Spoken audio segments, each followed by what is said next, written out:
some of my difficulties lie when dealing with kids from the inner city is trying to find the niche, trying to find things that they love, finding the gap in between education, literacy, and then finding either sports, music, technology to bridge that gap, to get them to read, get them to like reading books, get them to encourage each other to be better in school.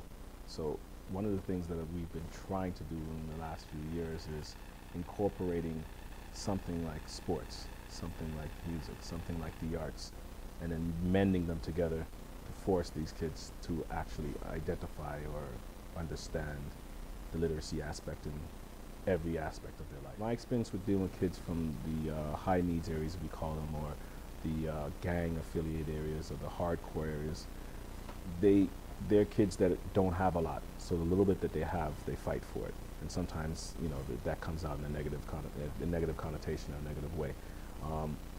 With that experience and growing up in that, those areas, I've noted even through my experience as a child that we just wanted somebody who was going to be real, somebody who would follow through with what they say, somebody who's not just going to be around for, a few months or a year, but going to be around for more or less a lifetime.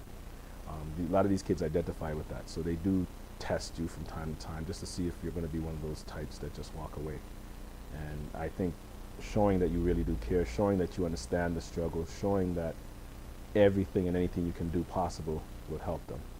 So dealing with kids from gangs, being around the inception of like the Bloods and Crips in my early childhood, I'm noting that the big thing with that is it's a family aspect. A lot of these kids are growing up in either single family homes or they're new immigrants to the country, which their parents are working a lot of hours. So they go outside and they find that family, and not all the time is that family the right family for them. So we're trying to encompass a family-oriented type of teaching or training for them. So with literacy, and blending them with the sports, things that there's a commonality. It's usually there's no language barrier to that. And in arts, which is music, a big thing with these kids now.